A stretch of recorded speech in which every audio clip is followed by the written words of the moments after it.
సినిమాలను పైరసీ చేసే వాళ్ళనే కాదు, పైరసీలను చూసే వాళ్ళను కూడా లోపలేస్తాం. పైరసీని సహించేది లేదు. ఈ మాటలన్నది Hyderabad CP Sajjanar. Super sir. అలా అయితే ముందు ఆర్టీసీ ఎంప్లాయీస్ ని బొక్కలో వేయండి. ఎందుకంటే వాళ్ళ బస్సుల్లో దాదాపు చాలా సినిమాలు పైరసీనే. టికెట్స్ ఆధారంగా ఆ బస్సుల్లో ప్రయాణం చేసి పైరసీ సినిమాలు చూసిన వాళ్ళందరినీ అరెస్ట్ చేయాలి.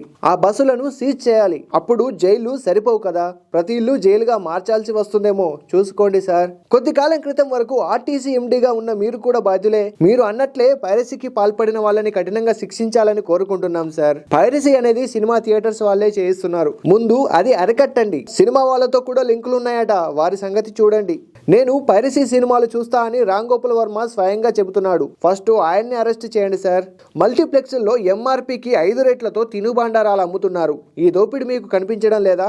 బయట వ్యాపారస్తులు ఎంఆర్పీ మీద 5-10 ఎక్కువకు అమ్ముతుంటే కేసులు పెట్టే పోలీసులకి సినిమా హాళ్ల దోపిడీ కనిపించడం లేదా? వారిపై చర్యలు ఎందుకు తీసుకోరు? కాబట్టి ముళ్ళును ముళ్ళుతోనే తీయాలన్న చందంగా రవి చేసింది చట్టపరంగా నేరమే అయినా ఈ దోపిడీదారులకు బుద్ధి వచ్చేలా చేశాడు. ఇప్పుడు రవిని పట్టుకున్నట్టే పైరేటెడ్ సాఫ్ట్వేర్ వాడుతున్న అందరి మీద కేసులు పెట్టి సజ్జనార్ సార్ తన నిజాయితీ నిరూపించుకోవాలి.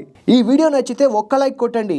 పైరసీ మూవీస్ పై సిపి సజ్జనార్ కామెంట్స్ పై మీ అభిప్రాయం ఏంటి? కమెంట్ చేయండి. ఇలాంటి ఇంట్రెస్టింగ్ అప్డేట్స్ కోసం మా ఛానల్ని సబ్స్క్రైబ్ చేయండి.